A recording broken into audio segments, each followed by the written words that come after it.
Doctores, buenos días. Vamos a iniciar la sesión del día de hoy, traumatismo torácico. Sé que varios de ustedes andan cansados, tengo entendido que son los que están posguardia. Como quiera, pues hasta donde alcancen, ¿verdad? Vamos a empezar con un caso clínico que lo que busca es despertar sus dudas. En teoría, pues ustedes ya tienen mucho contacto en el área de urgencias con el paciente politraumatizado. Y pues para mí siempre me gusta tratar de identificar cuáles son las áreas en las cuales pues puede haber dudas, ¿verdad?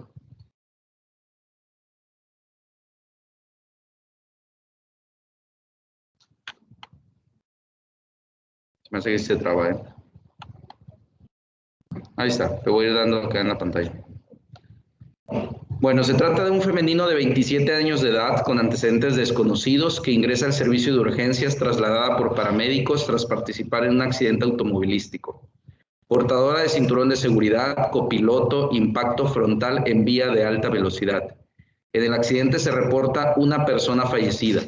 A su ingreso, con una frecuencia cardíaca de 108, TA de 90-70, 19 respiratoria, saturando al 90%. Tráquea central, equimosis en topografía de cinturón de seguridad, crepitante a la palpación, a la auscultación hipoventilado ipsilateral y hemitórax derecho sin alteraciones. Este es el paciente que, pues bueno, evidentemente es uno de muchos que todos ustedes ya deben estar familiarizados de recibir en el área de emergencias. Este tipo de escenarios o casos clínicos los planteamos exactamente igual en el curso del ENARM. Cabe que ustedes ya están en el último año para que vayan identificando que así se presentan. Lo primero que les tratamos de enseñar es identificar los puntos claves, ¿verdad? De todo caso clínico que ustedes tienen enfrente. Primero, pues una femenino de 27 años, tienen que ir dando idea que a lo mejor no tienes una respuesta hemodinámica tan severa como pudieras tener en otro paciente. Son pacientes que tienen mayor respuesta y mayor capacidad de responder a la pérdida de volumen. Después viene la cinemática de trauma. Viene muchísima información sobre la cinemática del trauma. Es un impacto frontal en una vía de alta velocidad. Pareciera que es solamente sensacionalista, pero recuerden que si fallece alguien en el sitio del evento, ya lo tienen que considerar como un factor de riesgo para una lesión severa que pueda tener nuestro paciente. A pesar de lo que mencionaba acerca de la edad, como quiera tiene cambios hemodinámicos. No lo podemos considerar como hemodinámicamente estable. Está taquicárdica con una TA de 90-70. Al contrario, si consideramos que es una persona joven y que a pesar de ser joven ya está taquicárdica y con esa TA, tenemos que pensar en que trae lesiones severas asociadas. Y finalmente habla de equimosis en la topografía del cinturón de seguridad en un impacto frontal. Quiere decir que seguramente el mecanismo de desaceleración fue muy importante. De tal manera que la pregunta obligada de inicio siempre es, ¿cuál es el estudio de imagen inicial que se debe solicitar en este paciente? Esta debería ser bastante sencilla.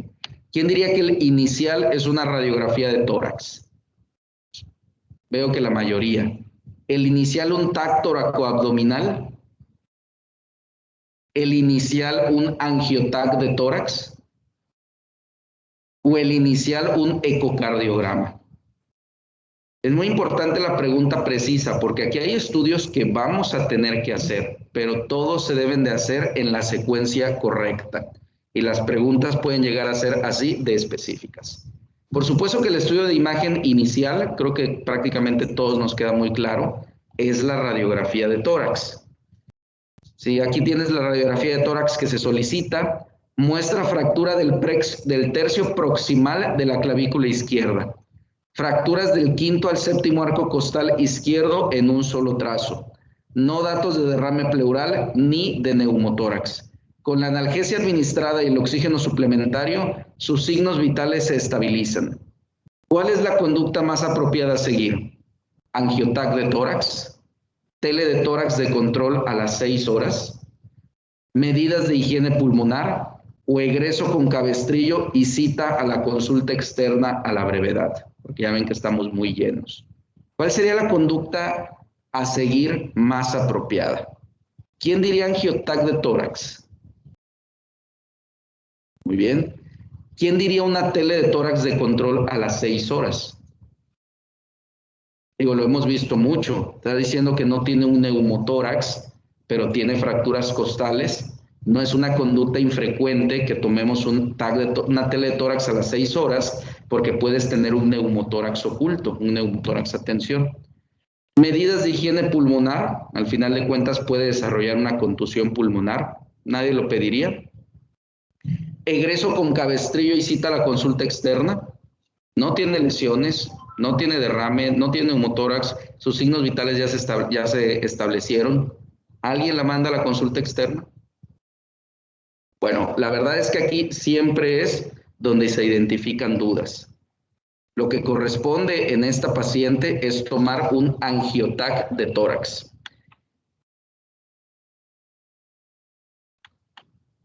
Bueno, angiotac de tórax. Y la pregunta es ¿por qué? Porque tienes muchos datos que te hablan que puedes tener una lesión torácica por el mecanismo de desaceleración. Todos esos aspectos que vimos, que lo remarcamos en el caso clínico, nos ponían en alerta que esta paciente tiene obligadamente que descartarse una lesión de los grandes vasos asociadas. No tienes que esperar a que tengas ensanchamiento mediastinal en la radiografía de tórax. Con la cinemática de trauma tienes que considerar o tienes que descartar que traiga una lesión por desaceleración.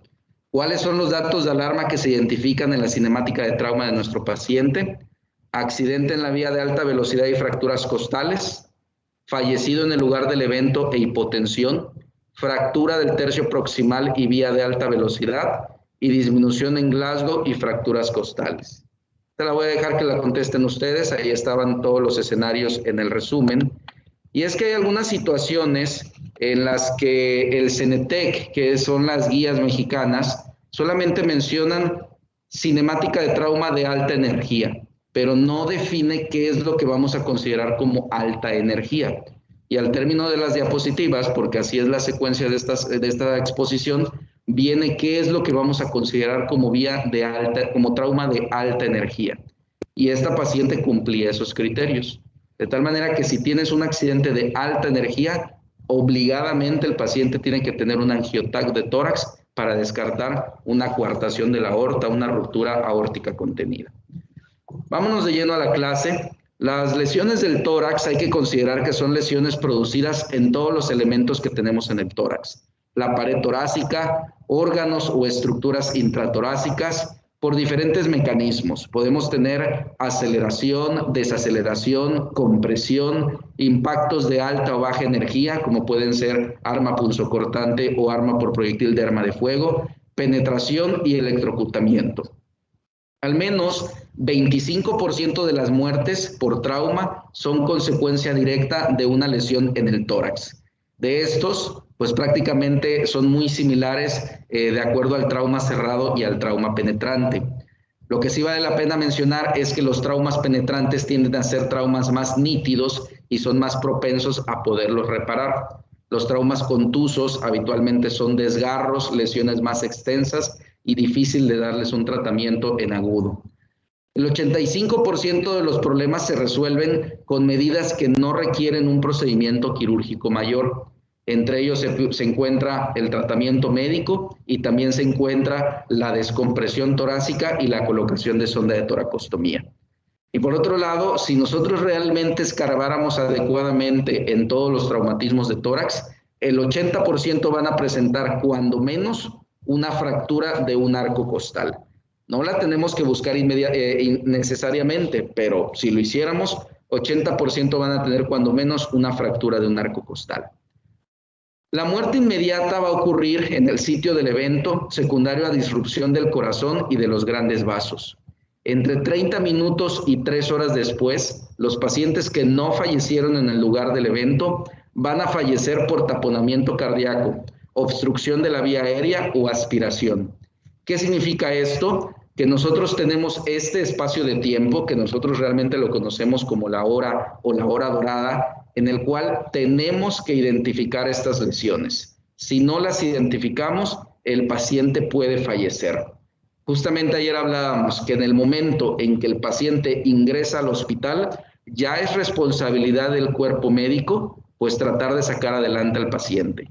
Ya sobrevivió al evento, ya no pertenece a la estadística de fallecido en el lugar del evento. Ya entró al hospital y sabemos que la mayoría de los pacientes van a fallecer por estas tres causas. Entonces, inmediatamente nuestro abordaje tiene que ser tratando de descartar este tipo de lesiones. Lo primero que vamos a hablar es acerca de la primera clasificación que vamos a tener, que los traumatismos pueden ser penetrantes o pueden ser cerrados.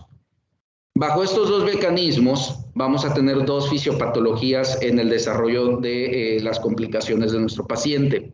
Vamos a tener insuficiencia respiratoria y choque hemorrágico, lo que también podríamos considerar dentro del ATLS, pues complicaciones que puede haber en la letra B o en la letra C. La insuficiencia respiratoria puede desarrollarse por varios mecanismos, por un neumotórax a tensión, por un neumotórax abierto.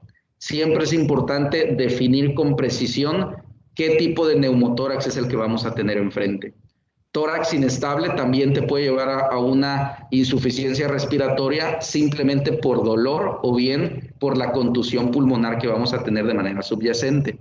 Y por otro lado, choque hemorrágico, que puede ser por hemotórax, y aquí podemos incluir al hemotórax masivo, al hemomediastino, y un choque mixto cuando tenemos algo como, por ejemplo, el taponamiento cardíaco. Lo primero que vamos a definir es el neumotórax. El neumotórax es la presencia de aire en el espacio pleural. Este aire en el espacio pleural puede entrar ahí por dos mecanismos, por el trauma penetrante o por el trauma contuso. Si tienes un trauma penetrante, es decir, hay una apertura de la pared torácica, puedes tener entrada del aire del medio ambiente al espacio pleural.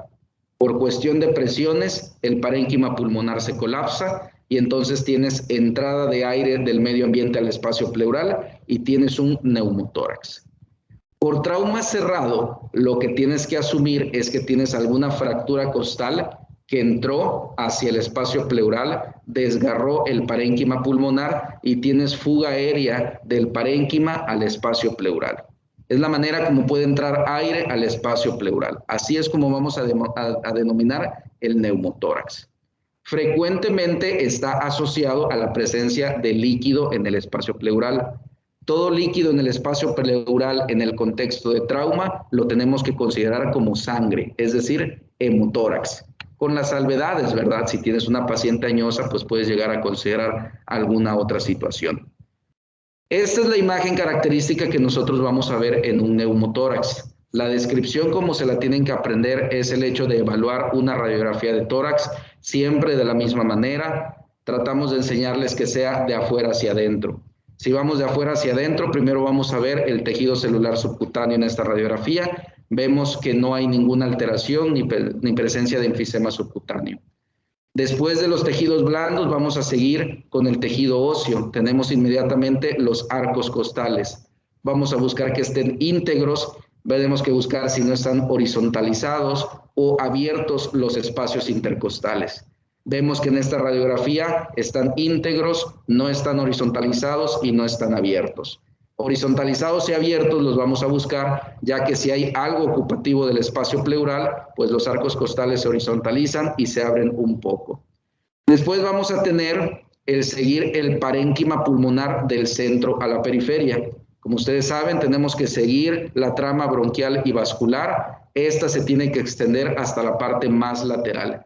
Si no llega hasta la parte más lateral, se interrumpe, se pierde, vamos a tener esta imagen que tenemos aquí, en el cual podemos ver el parénquima pulmonar parcialmente colapsado. Esta es una separación de la pleura visceral de la pleura parietal. Aquí vemos ausencia completa de la trama bronquial y vascular, y esto entonces es un neumotórax. Posterior a esto, tenemos que seguir buscando en el parénquima pulmonar áreas de consolidación, lo cual sería una contusión pulmonar. Vemos que no lo tiene. Finalmente tenemos que llegar al mediastino, donde vamos a buscar que el botón aórtico se identifique y que la silueta cardíaca esté en su lugar. Todo esto vemos que lo cumple perfectamente este paciente. Y finalmente, los hemidiafragmas. El derecho siempre está más elevado que el izquierdo. Entonces, ya que evaluamos nuestra radiografía del paciente politraumatizado, pues podemos ver con precisión que en este caso tenemos un neumotórax del lado izquierdo. Y aquí vemos un acercamiento donde se ve claramente la definición de la pleura visceral con la pleura parietal. Esto es un neumotórax.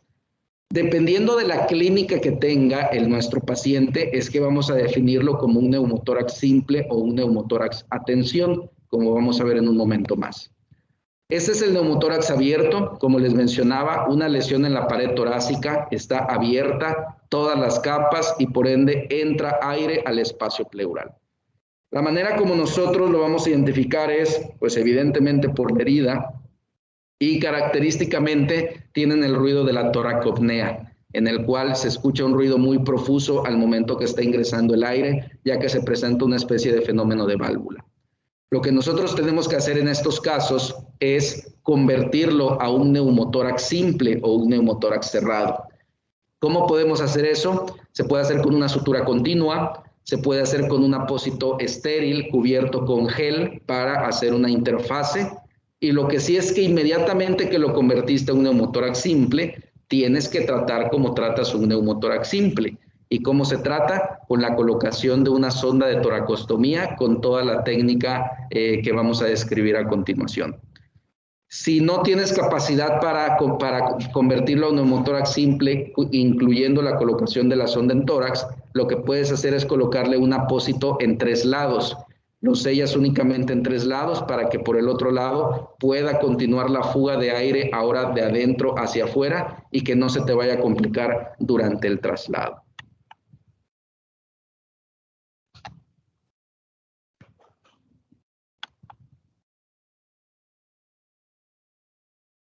Bueno, esa es la técnica de la colocación de la sonda de toracostomía. Desafortunadamente están ustedes muy acostumbrados a ver una manera incorrecta de colocar una sonda de toracostomía. La sonda no es una urgencia absoluta, es una urgencia relativa. La única urgencia absoluta es el neumotórax a tensión y el neumotórax a tensión no se trata con una sonda, se trata con una descompresión con aguja. Esa es la única urgencia absoluta. La colocación de sonda de tórax es una urgencia relativa que debe de exigir todas las técnicas de asepsia, antisepsia, colocación de campos estériles e infiltración con anestésico local. La técnica descrita es que se tiene que poner en el quinto espacio intercostal. Ustedes lo van a localizar trazando una línea transversa a la altura de los pezones o en el surco submamario en la mujer y en la línea axilar anterior. Si ustedes respetan estas líneas y lo ponen a partir de ahí hacia arriba, tienen prácticamente garantizado que van a entrar al tórax. Si lo ponen por debajo de esta trazada, existe riesgo que entren al abdomen. Si hemos visto en este hospital sondas en el hígado, en el vaso o en el estómago. De tal manera que hay que hacer esta planeación para colocarla adecuadamente. Hay algunos autores que sugieren que se ponga un par de centímetros por abajo, como pueden ver ustedes en esta imagen, buscando hacer un flap o un túnel subcutáneo antes de entrar al tórax. ¿Por qué? Porque al final de cuentas esta sonda en algún momento la vas a retirar y si no cubres adecuadamente el orificio, pues vas a tener la fisiopatología de un neumotórax abierto o un neumotórax residual. Por eso la importancia de hacerlo de esta manera. Aquí vemos la imagen correcta, toda la técnica de asepsia, antisepsia, colocación de campos estériles, el operador enguantado con bata, y entonces es que colocas la sonda de toracostomía.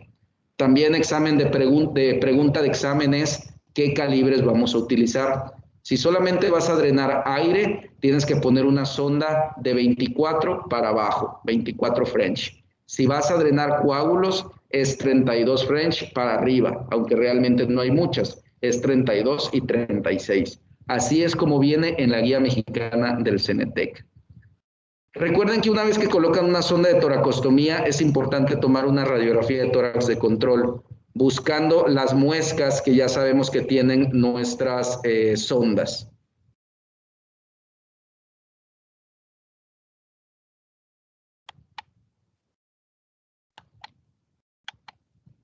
Estas muescas son los orificios a través de los cuales va a drenar el líquido o va a drenar el aire. El único que se ve en la radiografía es el último.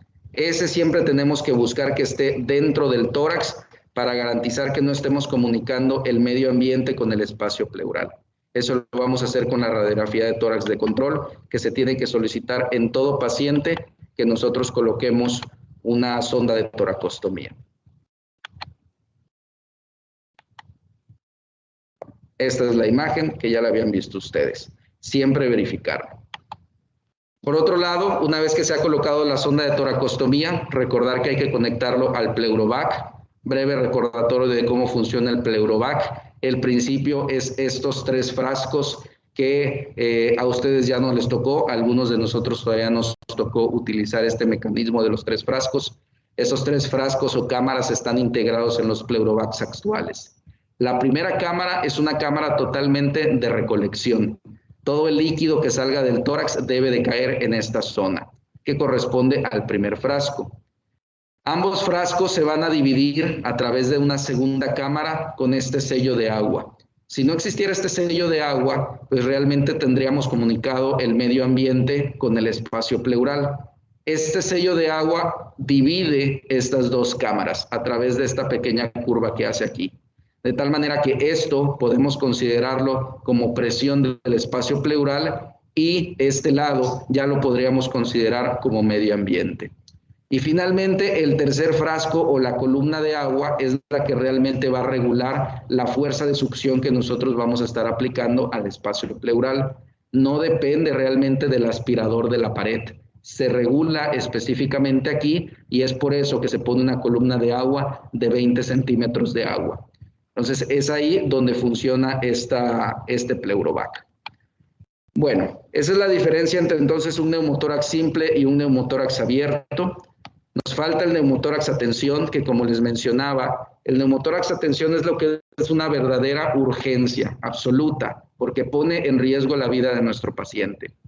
Va a entrar aire hacia el espacio pleural, pero este aire no sale. Va a ser progresivamente más aire dentro del espacio pleural y por lo tanto va a empezar a desplazar estructuras. Va a bajar el hemidiafragma, va a abrir los espacios intercostales y finalmente va a empezar a desplazar el mediastino. Al desplazar el mediastino, lo que va a suceder es una angulación de la vena cava superior e inferior y por lo tanto no vamos a tener un adecuado retorno venoso. Por lo tanto, las características clínicas, que es ingurgitación yugular e hipotensión en nuestro paciente. Características, entre otras, de un neumotórax a tensión. Evidentemente, nuestro paciente va a tener cianosis, disnea, el hemitórax va a estar hiperresonante y va a haber inestabilidad hemodinámica. Esta radiografía lo que busca es ejemplificar lo que les acabo de mencionar. Sin embargo, recuerden que el diagnóstico es clínico. Si tú sospechas de un neumotórax a tensión, no necesitas corroboración a través de una radiografía. Tienes que actuar y tienes que tratarlo. Siempre les menciono que tener este tipo de radiografías lo único que muestra es un error en la evaluación por parte del médico tratante. Pero bueno, ya la tenemos y así es como se ve. Pueden ver un colapso total del parénquima. Pueden ver que toda la silueta del lado derecho no se identifica, está perdida, está girado el hemidiafragma. Pueden ver cómo los espacios intercostales están más abiertos en relación al contralateral, cierta horizontalización, y pueden ver cómo el hemidiafragma se encuentra desplazado hacia abajo, a pesar que es del lado derecho. Urgencia absoluta, y la urgencia absoluta se trata con descompresión torácica. Clásicamente está descrito de esta manera. Sin embargo, la última revisión del ATLS, que es del año pasado, hizo un cambio. Actualmente la descompresión se hace en el quinto espacio intercostal, línea axilar media hacia la línea anterior, justo donde ustedes colocan la sonda de toracostomía. La única excepción que hace a esta nueva normativa es en el paciente pediátrico. El paciente pediátrico sigue proponiéndose la descompresión justo como ustedes típicamente lo conocían. Línea clavicular media en el tercer espacio intercostal del lado afectado. De esa manera es como se debe de realizar la descompresión. Ustedes tienen que buscar a través de la aguja gruesa que están utilizando entrar al espacio pleural, de tal manera que tiene que haber salida de aire y tiene que haber mejoría clínica significativa. Si no ocurren estos dos eventos, quiere decir que no llegaste al espacio pleural al momento de descomprimirlo o simplemente tu diagnóstico era equivocado. De tal manera que habría que volver a evaluar y si tú estás muy seguro, volver a descomprimir con aguja, con el dedo o en ese caso ya la colocación de la sonda de toracostomía. Pero si estás seguro, hay que descomprimirlo. Esto en relación al neumotórax. Otra de las patologías que vamos a ver y que ya mencioné en un inicio es el hemotórax, que es la presencia de líquido en el espacio pleural. En el contexto del politrauma, pues sabemos que esto va a ser sangre. Esa cantidad de sangre puede ser muy variable. Si es masiva, pues bueno, se va a comportar también de manera adicional como una pérdida de volumen y un choque hipovolémico. Como quiera, va a tener también aumento en la presión intratorácica y como tal, por una lesión ocupativa del espacio pleural, pudiera también favorecer una disminución en el retorno sanguíneo y por ende, pues tener doble mecanismo hacia esta hipovolemia. No hay que descartar ninguna estructura como la posible fuente del sangrado que tiene nuestro paciente. Puede ser el pulmón, si lo desgarró el mismo arco costal o la herida por arma punzocortante o por arma de fuego. Pueden ser las arterias intercostales, a veces las menospreciamos, pero créanme que sangran y sangran mucho. Pueden ser los grandes vasos, puede ser la aorta la que esté sangrando. Puede ser el corazón, si es que no está contenido por el saco pericárdico y está libre hacia la pleura, puede que no se comporte como un taponamiento y que en realidad la sangre venga de ahí. Puede venir del diafragma o incluso de vísceras abdominales. Hemos encontrado vasos avulsionados dentro del tórax, de tal manera que hay que considerar todas las estructuras como posibles fuentes del sangrado que tengamos en el tórax. Nuevamente, esto se debió de haber considerado o identificado en la clínica, estás ante un hemotórax masivo, pero bueno, llegó el estudio de imagen y así es como se vería. La realidad es que también si ya lo sospechas o es un trauma penetrante, pues hay que colocar la sonda de toracostomía. El tratamiento, cuando tenemos hemotórax, sonda en tórax, recordar 32 French, es lo que dice la guía mexicana y lo que dice el libro. Hay que manejarlo así porque si colocas una sonda más pequeña, se te van a quedar coágulos retenidos y después vas a tener un hemotórax retenido que puede migrar hacia un empiema. Una vez que tú colocas la sonda en tórax, tienes que verificar cuánto sale de sangrado. Hay indicaciones para llevar al paciente a una toracotomía de urgencia. Las principales son 1500. Aquí pongo 1000 a 1500 y ahorita explico por qué. Pero académicamente ustedes tienen que aprenderse 1500 mililitros es una indicación de toracotomía de urgencia. 200 cc por hora las primeras 3 horas o inestabilidad hemodinámica. Es decir, le estás poniendo volumen, como quiera no lo recuperas, algo está sucediendo, lo tienes que llevar a una exploración. ¿Por qué menciono 1000 a 1500? Porque las guías están hechas con los pacientes americanos que pesan 90, 110 kilos. La mayoría de ustedes que pesa 50, 60, 70 kilos, si nos esperamos a 1500, pues probablemente ya los vamos a encontrar vaciados. Inestabilidad hemodinámica, porque tú puedes colocar una sonda y a lo mejor te drenan 1200, pero tienes otros 500 de coágulos en el interior que no los estás alcanzando a drenar. De ahí que siempre la clínica, la sospecha clínica, si el quirúrgico considera que hay que explorarlo, hay que llevarlo a exploración de manera inmediata. Otra de las patologías, el taponamiento cardíaco. Evidentemente, las lesiones muy extensas y por desgarros no van a llegar al hospital, fallecen en el sitio del evento.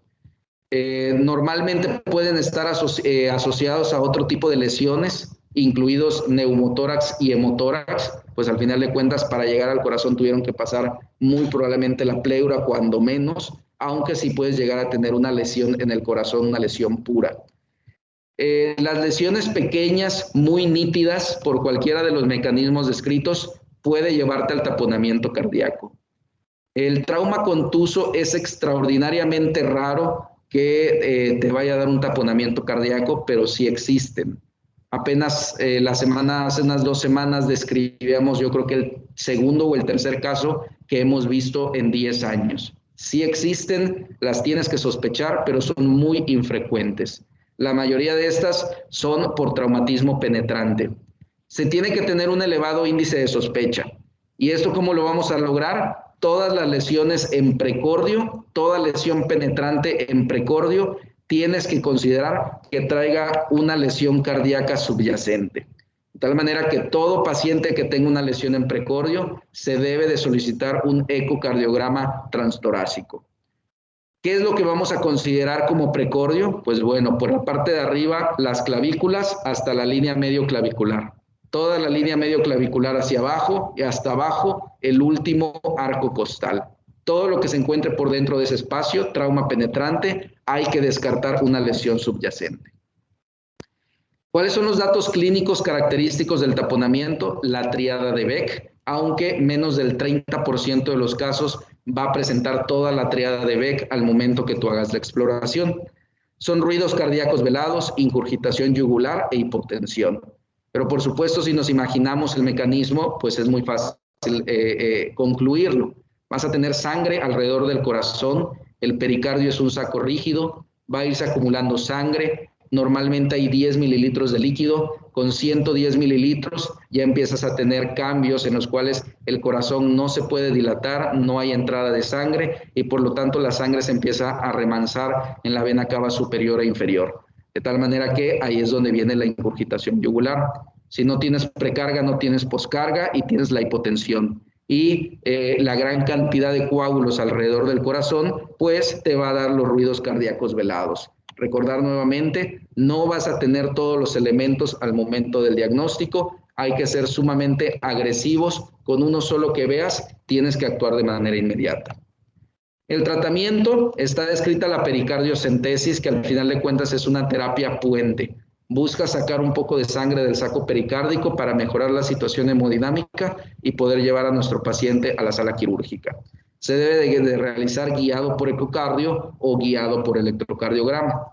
Una vez que lo descomprimes o si no lo tienes disponible, lo llevas a quirófano a una esternotomía o toracotomía de urgencia. ¿Cuál va a ser la diferencia? Si el paciente está estable, vas a entrar por una esternotomía en la línea media. Es lo que te ofrece mayor exposición. Si el paciente está muy inestable, vas a entrar a través de una toracotomía anterior izquierda, en la cual entras entre los músculos intercostales. En 2 minutos puedes estar ya evacuando coágulos, pero te da una menor exposición. Entonces, va a depender de la situación hemodinámica del paciente. Aquí pueden ver cómo el saco pericárdico es rígido, no se mueve, de tal manera que con 110, 150 mililitros de sangre es más que suficiente para que no se pueda movilizar. Y pueden ver cómo se estructuran la gran cantidad de coágulos alrededor del mismo. Y pues si tú lo liberas, pues inmediatamente puedes tener ya una función cardíaca adecuada. Recuerden las líneas, línea clavicular media, último arco costal, la clavícula por encima. Cualquier traumatismo penetrante en esta zona hay que considerar que traiga una lesión cardíaca subyacente. Aquí vemos una lesión autoinfligida, que fue una lesión pura. Vean cómo no hay derrame pleural, no hay neumotórax, está ahí posicionada lo que lo ocasionó. Y lo que nosotros tenemos que hacer ante estas lesiones nítidas y puntiformes es primero controlarlas. Se introduce una sonda Foley a través del orificio, se infla el globo y se tracciona. De esa manera ya haces el taponamiento de la lesión. Evacúas coágulos, acomodas todo, repones al paciente, lo estabilizas hemodinámicamente y ya que tienes todo esto resuelto, procedes a realizar el cierre de la lesión, pues con las diferentes técnicas que tenemos, desde colocación de puros puntos o incluso colocación de material protésico. Otra de las lesiones en la pared torácica, en el tórax que tenemos que considerar es el tórax inestable. Este corresponde como tal a una lesión de la pared torácica como tal. El tórax inestable va a corresponder a 2 arcos contiguos, cuando menos con 2 trazos de fractura cada uno. De tal manera que es un segmento de la pared torácica que tiene discontinuidad con el resto del tórax óseo y por lo tanto se va a comportar de manera independiente. Normalmente es secundario a un impacto contuso directo de muy alta energía y va muy de la mano de la contusión pulmonar. pues nada más imagínense para que se fracturen pues 4 costillas en un área de 5 por 5, pues el traumatismo tan fuerte que pudo haber. Y la energía no se disipa ahí únicamente, sino que va penetrando los diferentes tejidos, las diferentes capas, y entonces puedes desarrollar también una contusión pulmonar. El problema es que por puro dolor el paciente te puede llevar a una insuficiencia ventilatoria. De tal manera que este tipo de pacientes requieren mucha analgesia, incluido bloqueo intercostal o bloqueo torácico alto, analgesia intravenosa y muchas medidas de higiene pulmonar, porque por la pura restricción ventilatoria pueden empezar a acumular secreciones en pulmón y de esta manera pues nos puede caer en una insuficiencia ventilatoria, además de la respiración paradójica por la discontinuidad que va a tener con el resto de la pared torácica. De tal manera que son las primeras medidas que tenemos que realizar. Sin embargo, si el paciente cae en una insuficiencia ventilatoria, muy probablemente haya que tener también a la mano la posibilidad de intubarlo. Hay algunos autores que proponen que la intubación y una presión positiva puede de cierta manera ferulizar estos arcos costales fracturados, es decir, que el mismo parénquima pulmonar los vaya empujando hacia afuera. Sin embargo, no se debe de realizar de manera profiláctica, no se debe de realizar para ferulizar los arcos costales, es simplemente si todas las medidas previas fallan y el paciente cae en insuficiencia ventilatoria, pues por supuesto que hay que proteger la vía aérea. En los casos en los que cae en insuficiencia ventilatoria o hay una deformidad muy importante, puede ser que tenga un papel la fijación de los arcos costales. Hay que reservarlos para estos escenarios porque es una cirugía cruenta en el cual hay que disecar mucho tejido, vas a poner material protésico y mientras más cruenta sea la herida y pones material protésico, más riesgo de infección. Pero al final de cuentas, si es necesario, pues hay que hacerlo. Es ese tipo de placas que tienen una especie de grapas a los lados, tú rectificas el arco costal fracturado, el trazo de fractura queda más o menos en medio y con las grapas en cada uno de los extremos se sostiene del arco costal y de esta manera busca reestructurar su continuidad.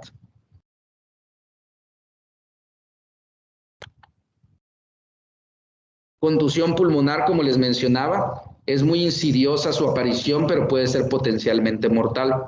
¿Cuál es el problema aquí? Que se disipa la energía hacia el parénquima pulmonar y entonces en el parénquima pulmonar vamos a tener áreas de hemorragia. Esta hemorragia en los alvéolos pues va a imposibilitar su función del intercambio de oxígeno. Y aquí el asunto es que, como pueden ver en estas radiografías, puede llegar a involucrar todo un lóbulo pulmonar o todo un pulmón, dependiendo de cómo así haya sido el traumatismo. De tal manera que se imaginarán todo lo que puede afectar lo que es el mecanismo de ventilación del paciente.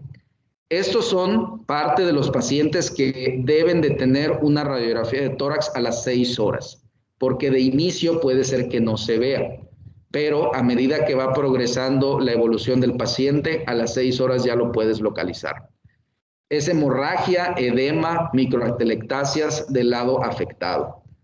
Puede llevarte por sí solo a la insuficiencia ventilatoria, pero si le agregas a esto dolor y todo lo que platicamos del tórax inestable, pues entonces entre los dos se pueden potenciar y llevar al paciente a la insuficiencia ventilatoria. El tratamiento pues es fisioterapia, soporte ventilatorio en los casos que sea necesario y pues llevar al paciente a la estabilidad de esta manera. Otras de las lesiones que podemos llegar a encontrar, hubo una hace poco, ruptura traqueobronquial. Es muy raro en los mecanismos de contusos, es habitualmente secundario a trauma penetrante y por su posición habitualmente por heridos por proyectil de arma de fuego. Evidentemente lesiones asociadas. Para que una bala llegue al mediastino y lo cruce, pues primero pasó por las pleuras y toda esta situación. Característicamente son pacientes que se coloca la sonda de toracostomía y a través de la sonda tienen salida profusa de aire, que lo podemos ver en el sello de agua de la segunda cámara del pleurovac que les mencioné hace un momento. Van a tener enfisema subcutáneo ascendente a través del orificio torácico superior y mucha salida de aire a través del mismo. Algunas de estas lesiones pueden ser tributarias de manejo conservador, sin embargo, si se identifica en la vía traqueobronquial principal, puede llegar a requerir tratamiento quirúrgico para reparación por sí misma, más colocación de un parche pediculado. De la misma manera, el trauma esofágico es muy poco frecuente por su posición anatómica, poco frecuente en el trauma contuso y nuevamente asociado a otro tipo de lesiones. Este es muy importante sospecharlo. Si lo sospechas, tienes que llevar a cabo estudios de imagen adicionales para identificarlo, entre los que se encuentran la realización de un esofagograma, es decir, trago con material de contraste, o una endoscopía superior. ¿Por qué es muy importante identificarlo? Porque es potencialmente mortal secundario a la mediastinitis. Como ustedes saben, la mediastinitis por sí sola tiene un 50% de mortalidad. Entonces, si sospechas que puedes llegar a tener un trauma esofágico, pues hay que solicitar estos estudios. ¿En quiénes los vamos a sospechar? Pues el clásico herido por proyectil de arma de fuego que cruza de un lado a otro, pues por algún lugar tuvo que haber pasado en el mediastino. Entonces, hay que sospechar que este tipo de pacientes tengan este tipo de lesiones. Finalmente, la lesión diafragmática habitualmente es secundario a un trauma contuso en el abdomen o un trauma penetrante doble penetrante. Es contuso en el abdomen porque tienes el impacto y la energía se tiene que disipar por algún lugar. Y normalmente se disipa del lado izquierdo. El del lado derecho se encuentra protegido por el hígado.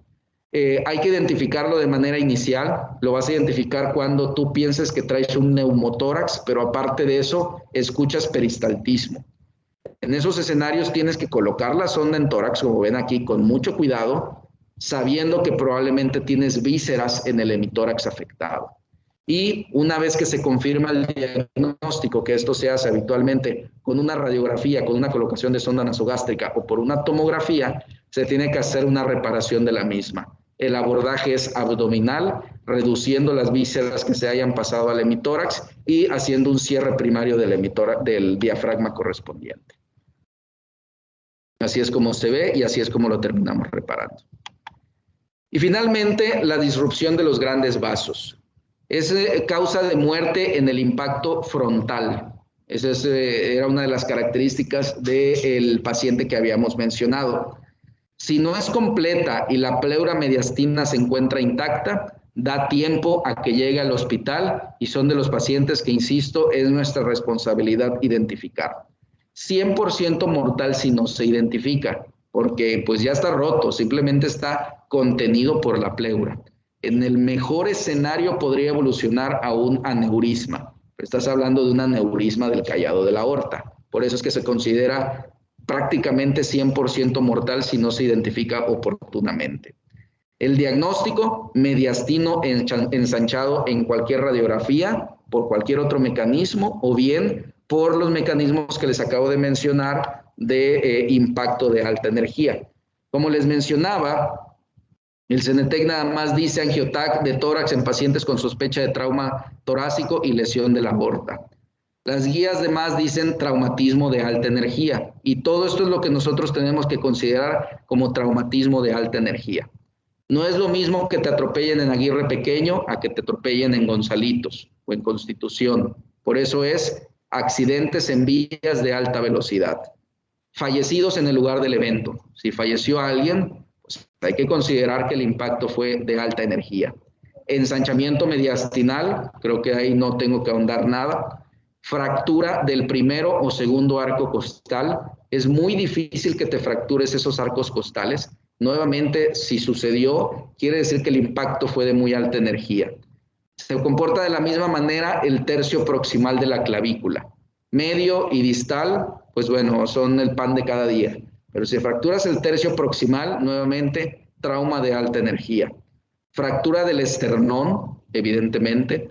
La escápula también llega a considerarse como una posibilidad de traumatismo de alta energía. Tórax inestable y un grupo de pacientes que a veces no consideramos son los que se caen de la placa. Caída de 3 metros de altura, tienes que considerar también mecanismo de desaceleración y tienes que descartar este tipo de lesiones. Muy bien, doctores, es todo. Tendría yo un par de minutos si alguno tiene una duda. Muy bien, doctor. Doctor, buenos días. Disculpe, yo tengo una duda.